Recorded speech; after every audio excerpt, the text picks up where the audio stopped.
Assalamu alaikum wa rahmatullahi wa barakatuh.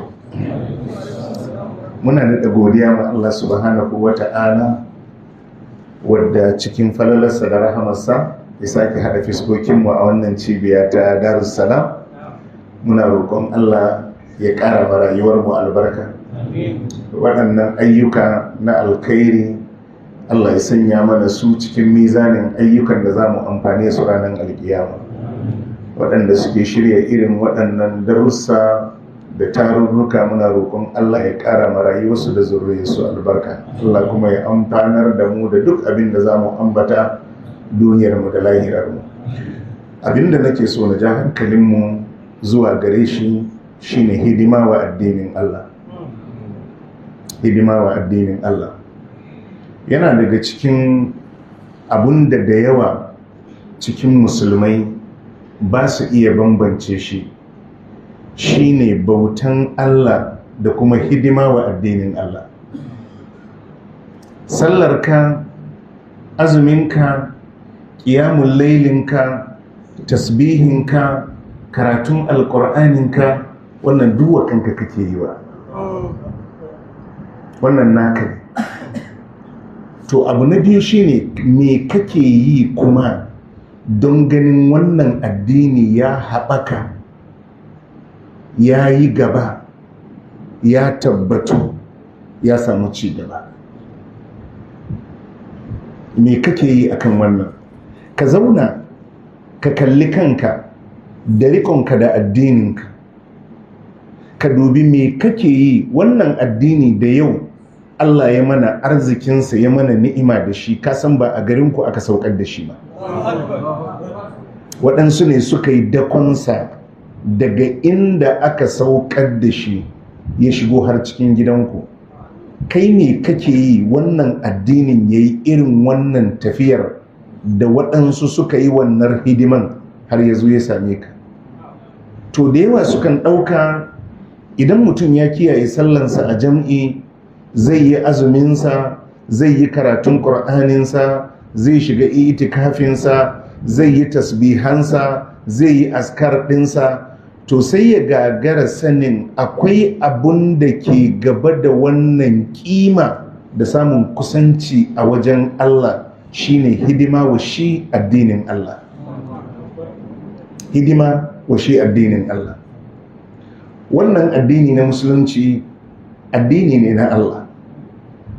Allah subhanahu wa ta'ala yake cewa idza jaa nasrullahi wal fath wa ra'aita an-nasa yadkhuluna fi dinillahi, Allah ce zaka ga jama'a suna shiga addinin Allah. Wannan addini Allah sai ya kira shi addinin Allah.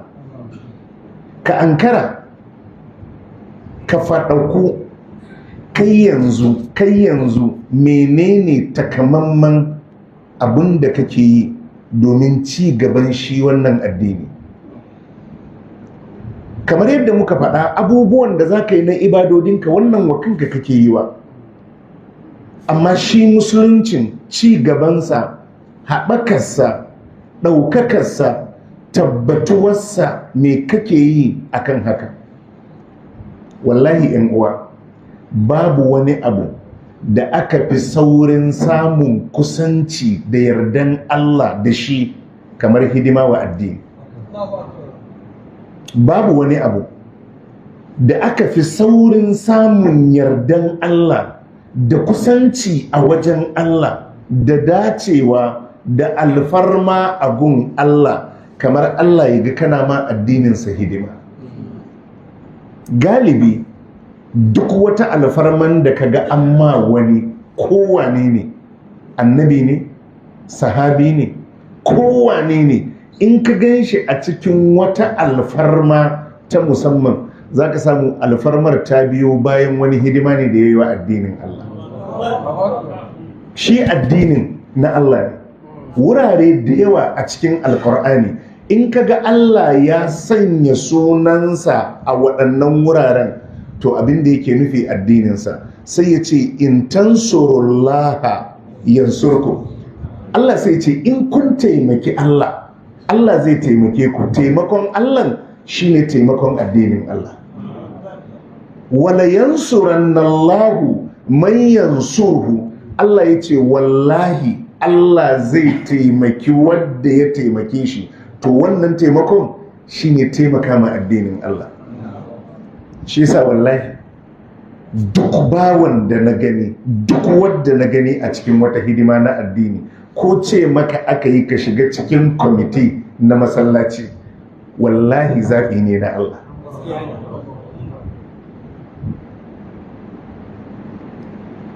Wani yana tsaye in za a yi wa'azi, yana cin wata kwana, yana nuna wa mutane hanyar da za a bi a shiga. Wannan aikin duk wadda ka gan shi Allah ya ba shi dama akan hidima wa addini, duk kashin hidimar, to da ka samu akwai wata alaƙa da ta rage wadda ba ta yanke tsakanin shi da Allah ba ne.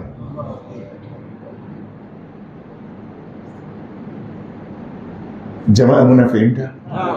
Ka tashi ka farka, ka sani wannan addini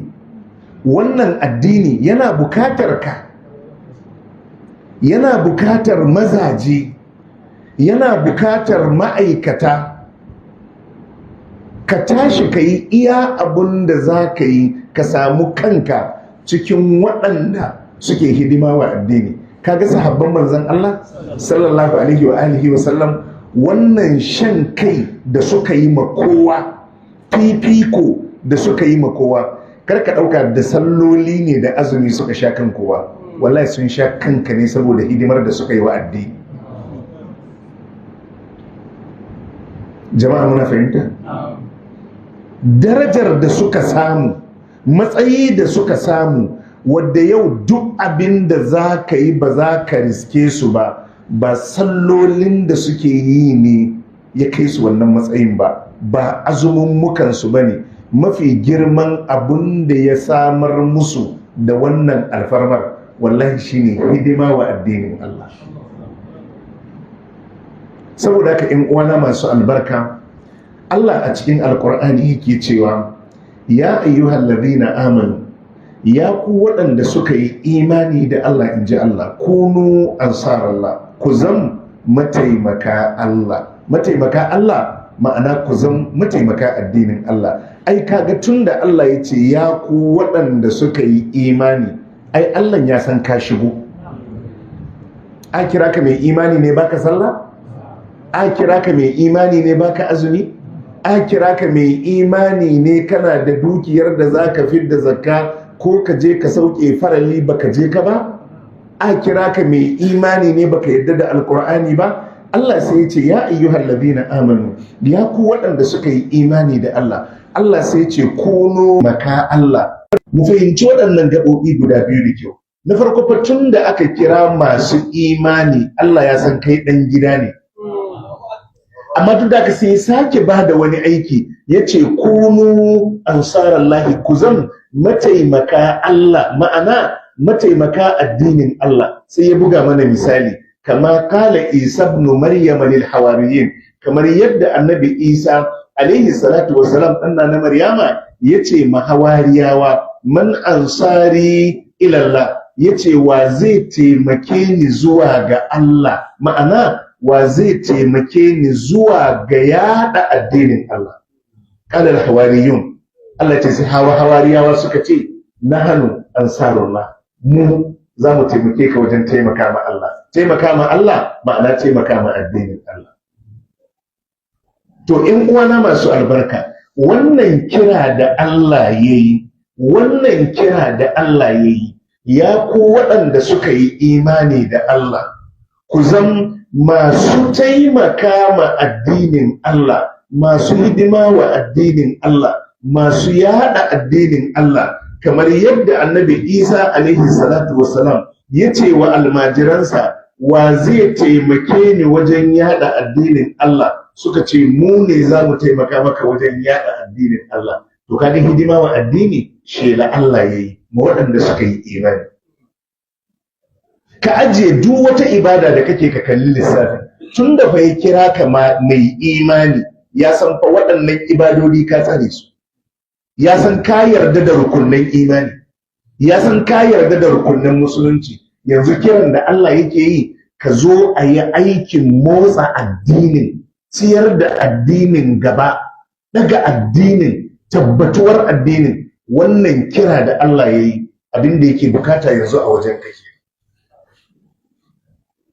Kunu ansarallah, ku zan mataimaka addinin Allah, ka tashi wajen hidima wa addinin Allah, ka kalli kanka ka ga yau wannan musuluncin da ake cewa musulunci, don Allah kai wace gudumawa ce kake bayarwa wajen hidima ma wannan addini da kula da shi. Jama'a muna fahimta? Shi yasa da muka yi maganar sahabbai na annabi sallallahu alaihi wa alihi wa sallam a cikin suratul hashr, Allah yake cewa lil fuqara'il muhajirin alladhina ukhriju min diyarihim wa amwalihim yabtaguna fadlan min Allah wa ridwana, sai ce wa yansuruna Allah wa rasulahu. Allah ya ce idan an zo za a raba dukiyar fai'u, Allah ya ce kuma ya zama akwai kaso na muhajirai, lil fuqara'il muhajirin, ga fakiran muhajirai, talakawan muhajirai, alladhina ukhriju min diyarihim wa amwalihim, waɗanda aka fidda su daga cikin gidajensu da dukiyarsu, aka tilasta musu gudun hijira daga Makka. Kamar wani ne yace Allah, to me ya fidda su? Yace yabtaguna fadlan min Allah wa ridwana, suna masu neman falalan Allah da yardarsa. Saboda ka su hijiran da sahabbai suka yi, ba su ne suka ce mun yi ne don Allah, don neman yardan Allah ba. Allah ne ya ce don Allah suka yi, don neman yardan Allah suka yi. Yabtaguna fadlan min Allah wa ridwana, Allah ya ce sun yi hijira suna masu neman falalan Allah da yardan Allah. Sai ya ce wa yansuruna Allah wa rasula, suna masu taimakon Allah da manzonsa. Taimakon Allah shine suna masu taimaka ma addinin Allah. Yau musuluncin ne aka matsa mishi lamba a Makka, aka hana shi sakat, aka hana sallah ta saki jiki, aka hana karatun alkur'ani ya saki jiki, aka takura shi, ƙarshe aka ce kawai ya bar Makka. Waɗansu da shagunansu, waɗansu da gonakinsu, waɗansu da gidajensu, suka ce to da su yi rakiya ma addini su tafi tare. Wayansuruna Allah wa rasula, suna masu taimaka ma Allah da manzonsa. Kun ga wancan kira da Allah yayi, ya ayyuhal ladina amanu kunu ansarallah, ya ku waɗanda suka yi imani da Allah ku zama mataimaka Allah. To ga Allah yanzu ya nassanta sahabban annabi sallallahu alaihi wa alihi wa sallam.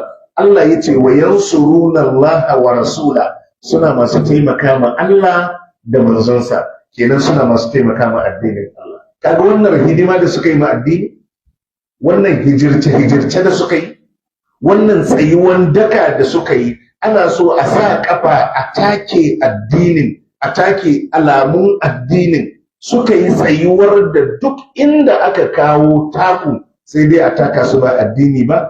Wannan ya ba su matsayin da ya ba su a wajen Allah subhanahu wa ta'ala. To da Allah ya ce in tansurullaha yansurkum, in kun taimaki Allah zai taimake ku. Yanzu ai mun gane me taimakon Allah shine shiga mishi hidimar addininsa. Yadda iyalanka suke da lokacinka, kasuwarka take da lokacinka, sana'arka take da lokacinka, mai kiwo kiwonsa yana da lokacinsa, mai noma nomansa yana da lokacinsa. Ka ware lokaci ma addininka, ka ware lokaci ma addininka. Wannan ya ba wa sahabban annabi sallallahu alaihi wa alihi wa sallam irin wannan damar da yau in ka ɗaga ido ka kalle ta sai ka ga ba wadda zai iya isa zuwa gare ta. Abin da ya ba su wannan alfarmar shi ne hidima da suka yi wa annabi sallallahu alaihi wasallam, hidima da suka yi wa addinin musulunci. Ka ɗauki misalin sayyidina Abubakar. Duk gwagwarmayar da aka yi don tabbatuwar addini da jikinsa da dukiyarsa aka yi. Annabi sallallahu alaihi wa alihi wasallam ya taɓa faɗa, yace ma nafa'ani malun qat ma nafa'ani malu Abi Bakr. Annabi yace wata dukiya bata taba amfanar da ni da dai a ce ga kudin wani dukiyan wani ya amfanar da ni. Annabi yace irin yadda dukiyar da Abubakar ta amfanar da ni ba. To dukiyar Abubakar da ta amfanar da annabin buhuhunan abinci yake sai ya je ajiye a gidansa. Dawakai yake saya, ababen hawa ya je ya tara a gidansa.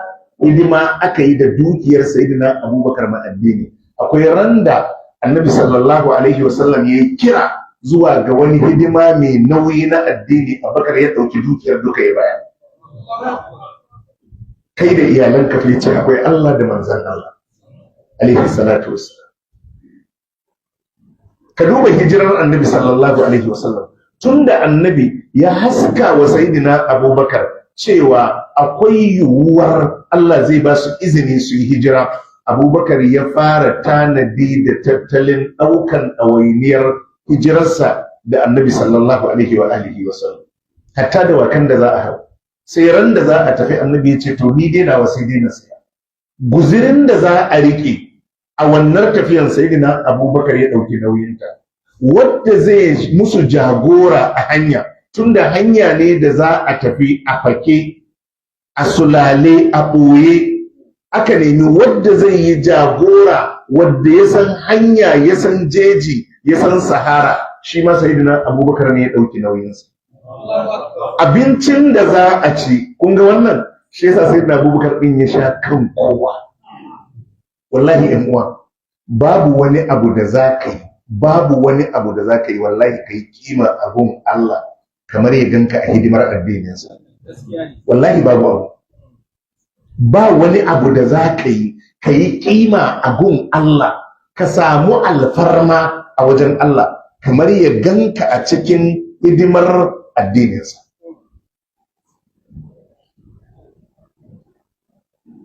Wannan yasa sayyidina Abubakar ya kai irin matsayin da ya kai. Ka duba sayyidina Umar, sai da ya kai ma kawai Umar inda alamar ɗuriyarsa abu ma ba isa taɓa addini.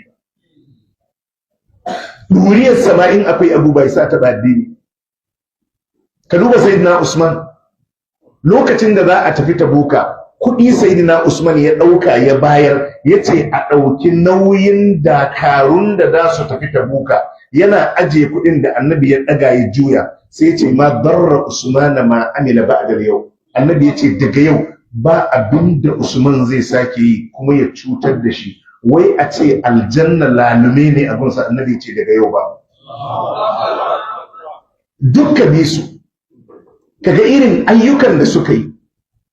Dukka bi su, kaga irin ayyukan da suka yi, kaga irin jajircewarsu, kaga irin tsayuwarsu akan hidimar addinin Allah.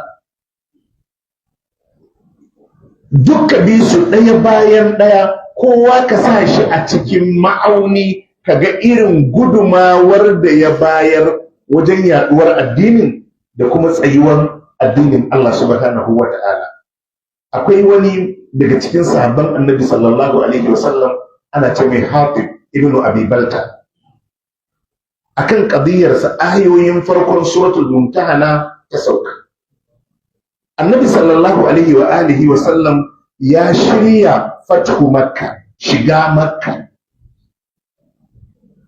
Sai ya zaɓi makusantansa, aka rufe ƙofa, aka shiga mitin. Annabi ya gabatar musu da bayanai da duk shirye-shiryen da za a yi na shiga Makka. Cikin waɗanda aka yi wannan zaman da su akwai Hatib ibn Abi Balta. Da gari ya waye, sai ya ɗauki alƙalaminsa, sai ya rubuta takarda wa mutanen Makka, yana mai sanar da su cewa annabi sallallahu alaihi wasallam da sahabbansa da su shigo. Gashi ya musu bayani daki-daki. Ya ɗauki letar ya ba mu wata baiwar Allah ta tafi da shi Makka. Kafin ta isa, Allah ya sanar da manzon Allah sallallahu alaihi wa alihi wa sallam annabi ya tada sayyidina Ali da Talha ina jin da Zubair su je su karɓo takaddan kafin ta shiga Makka. Kasan waɗannan ukun da sayyidina Ali da Talhatu da Zubairu ko a hannun aljanu aka ce su karɓo da su karɓo. Suka bi doshe suka bi yanke suka je suka sha kanta. Suka ce mata ki ba mu takaddan da aka baki ki kai wa mutanen Makka, ta ce ba takadda. Suka ce ki ba mu takadda ko mu ciro takadda. Ta ce da takadda ta ba su. Aka zo ana bude takadda sai gashi leta ce daga Hatib ibn Abi Balta kuma yana zaune a Annabi ya ce man haza ya Hatib. Annabi ya ce Hatib me ya faru? Ya ce manzo Allah kar ai gaugawa na hukunta ne a saurare ni. Umar ya ce da'ani adribu unuka. Umar ya ce manzo Allah bar ni in cire kansa. Hatib ya kawo uzurorinsa da dalilansa da ya sa ya rubuta wannan takarda zuwa ga mutanen Makka domin ya samu wata kariya kan abun da ya shafi iyalansa da dukkan al'amuransa da yake Makka. Annabi sai ya buɗi baki sallallahu alaihi wasallam ya ce abin da ya faɗa gaskiya ne, ina takurin kus.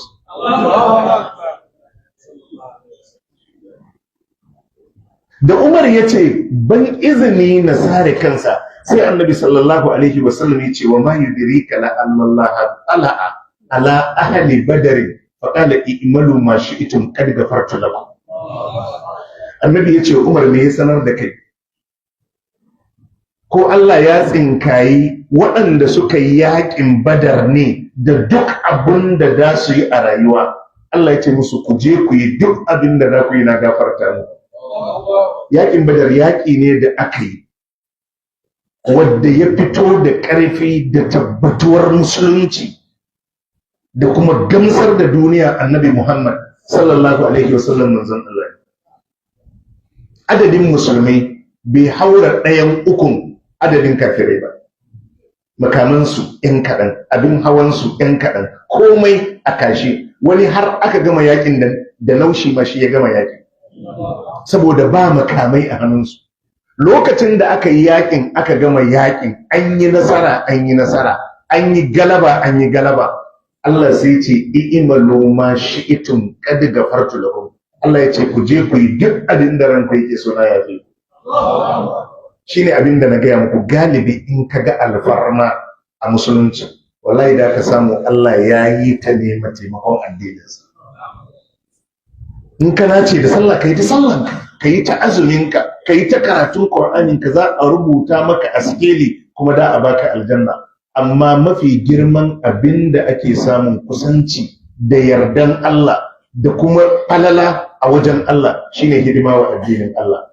To lokacin da Umar ya faɗi wannan, sai Annabi sallallahu alaihi wasallam ya ce mishi ai ya je Badar, ya yi yakin Badar. Jama'a kun fahimta? Kenan kaga wancan aiki da yayi wa addini shi ya bashi kariya. Alfarma ce ko ba alfarma bace?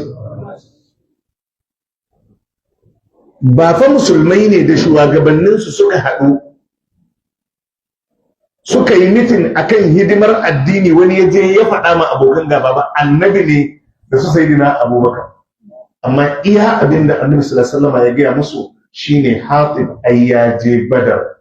Allah ya tsinkayi zukatansu ya ce musu ku je ku yi duk abin da kuke so na yafi muku. Wato ɗaya daga cikin abin da ke sa ka samu kusanci da yardan Allah da alfarma abun Allah, wallahi yana da wahala ka samu wani abun da ya kai hidima wa addinin Allah.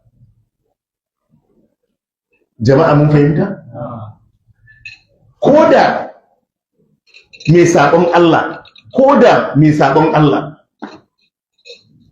ko kafirci, yanzu duk tsiyan da mutum zai tsula, wai ba zai bi Allah ba, shi ba zai yi sallah ba, shi zai je ya sha giyansa, zai duk abin da zai yi, abin da Ubangiji ya ajiye mishi ya bari ranar alkiyama da su haɗu.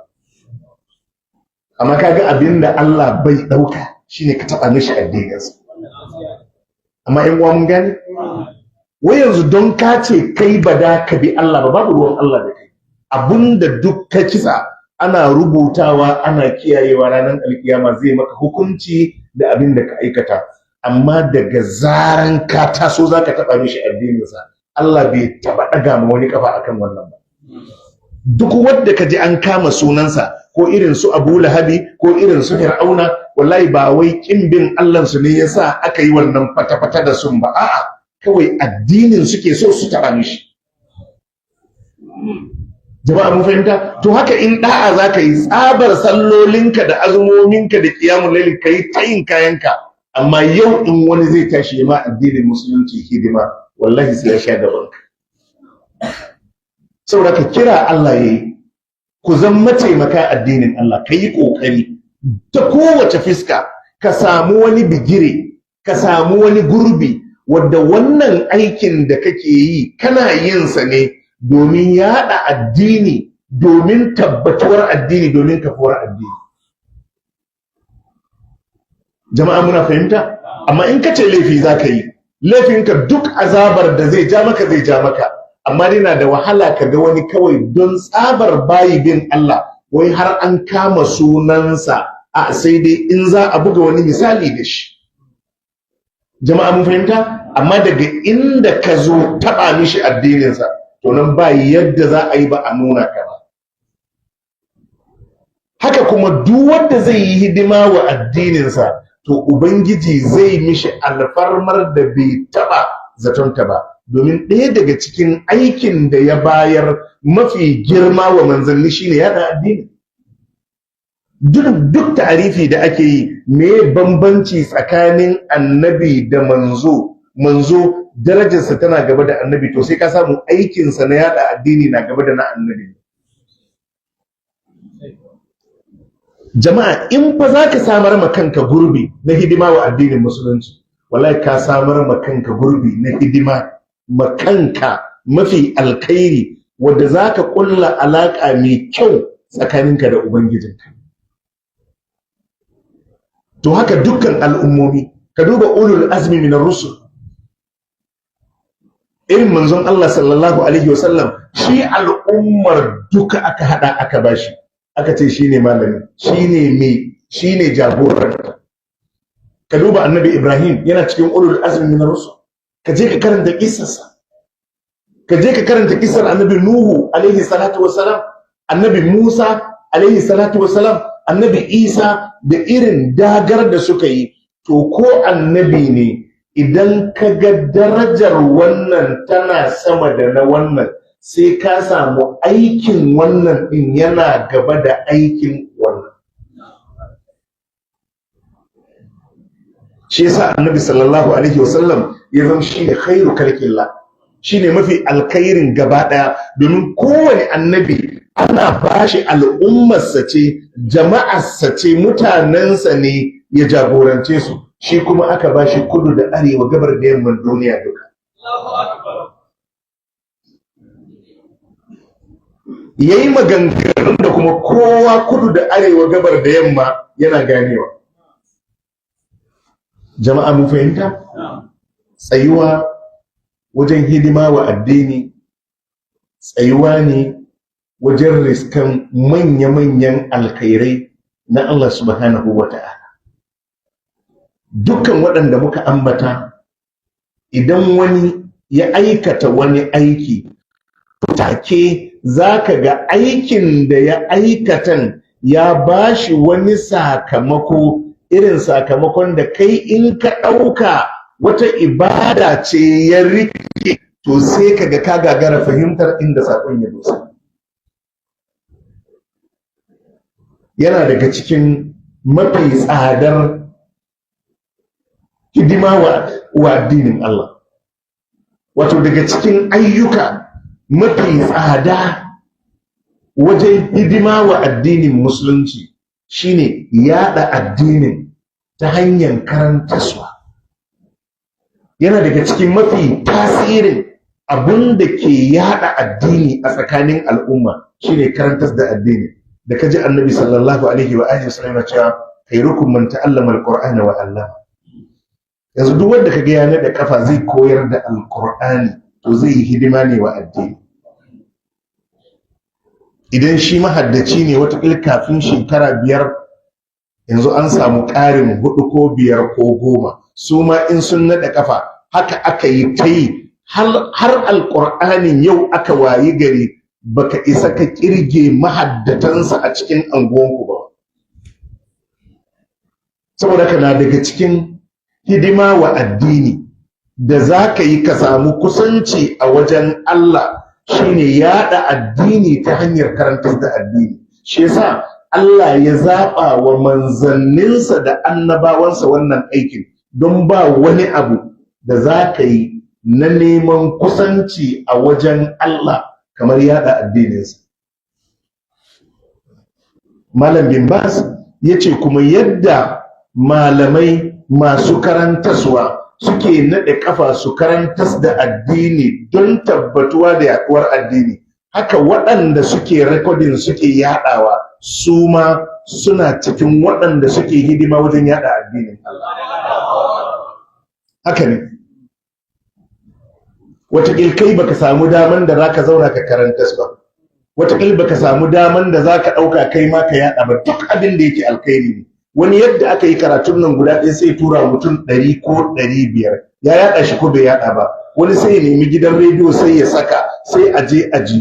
Wata matan tana kicin tana girki za ta saurari abun da ta ji ta gyara, kuma kai ne sanadi.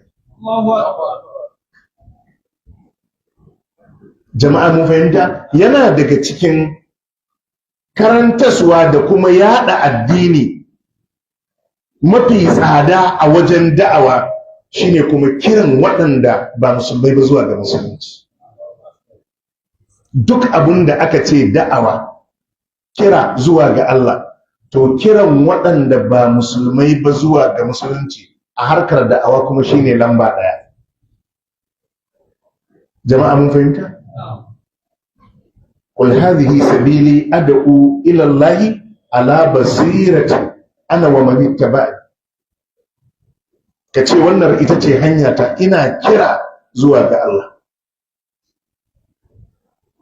Ud'u ila sabili rabbika bil hikma wal mau'izati al hasana. Allah yace kai kira zuwa ga ubangijinka. To ɗaya daga cikin mafi tsadar kira zuwa ga Allah shine kiran waɗanda ba musulmai ba zuwa ga musulunci. Kiran waɗanda ba musulmai ba zuwa ga musulunci yana daga cikin abin da na ƙaru da shi sosai wajen kira zuwa ga Allah, yadda mutanenmu suke da'awa a turai wajen shiga musulunci. Tun da su ba za ka kafa mimbari ka ce za ka yi wa'azin ƙasa. Dabarbaru, tsare-tsare masu kyau wajen kira zuwa ga Allah. Saboda in ka ga yadda ake da'awa da yadda ake shiga musulunci zai baka mamaki. Tunaninka ba zai kai zuwa ga abun ya kai wannan matakin ba. To ta fiskoki guda biyu, ko dai ka samu kanka cikin masu da'awa a kira su, ba lallai sai in ka je za ka yi wa'azi ba, wataƙil kai ka zama mataimaki ma wadda za su yi wa'azi. Duk abin da ka gani na harkar addini, wannan yana ɗofane ne akan wannan, wannan yana ɗore ne akan wannan, wannan yana ɗore ne akan wannan. Idan baka iya abu kaza ba, to da ka samu daidai da kai kuma abin da ka iya. Wannan haka Allah ya tsara addinin musulunci. Ka dubi sahabban Annabi sallallahu alaihi wasallam, yanzu irin Khalid bin Walid, shi ko hadisi ɗaya bai taɓa rawaitowa ba, yace shi iya abin da ya iya faɗa.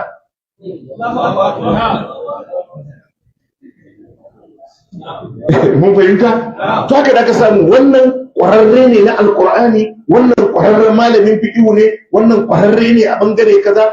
Kowa da ba wani gurbi da za ka samu kanka a ce ba za ka iya hidima wa addini ba, sai dai in addinin ne bai dame ka. Sai dai in addini bai dame ka ba, amma a ce kai ba ka da gurbi da za ka iya ba ma addinin ka gudunmawa. Saboda haka ƴan uwana masu albarka, mafi tsadar abin da za ka yi ka samu yardan Allah da kusanci abun Allah da dace a wajen Allah da alfarma a wajen Allah shine hidima wa addinin Allah. Karka naɗe kafanka, wata baiwar Allah sharan masallaci take yi. Sahabin da ya rawaito hadisi ce su musu dauka ta taka karata karya ba, sai da aka gaya wa annabi sallallahu alaihi wa alihi wa sallam tukunna suka fahimci matsayinta.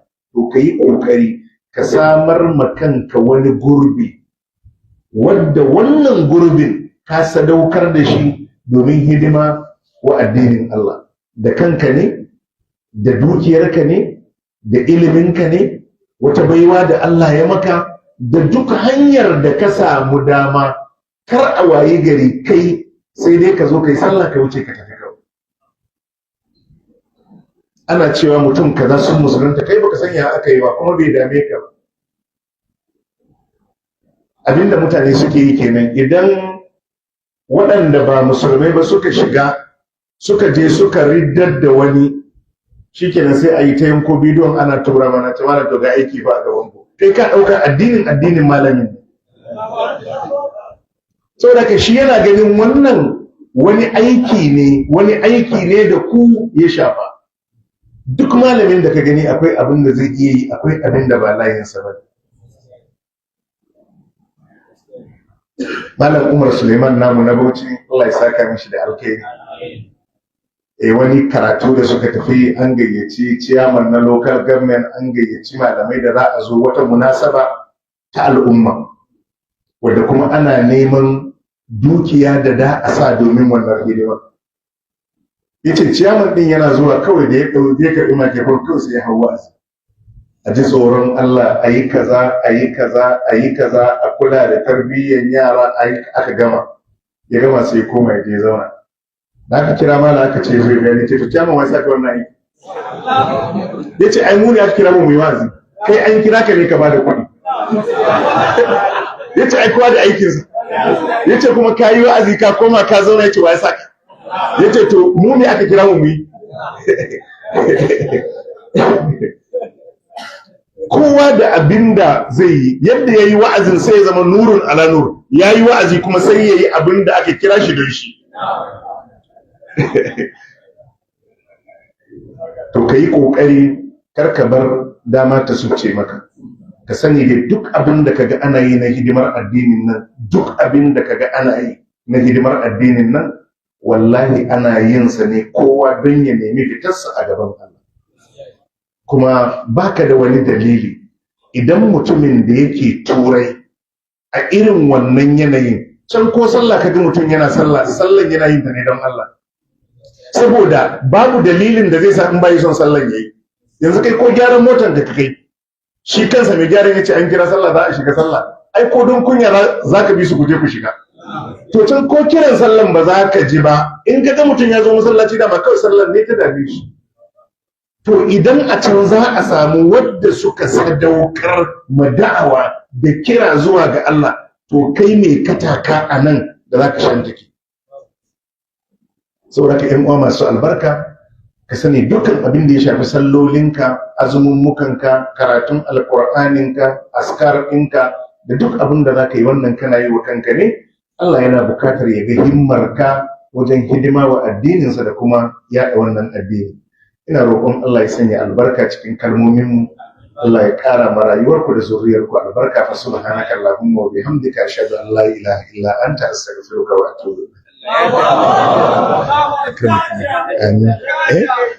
amin. Amin.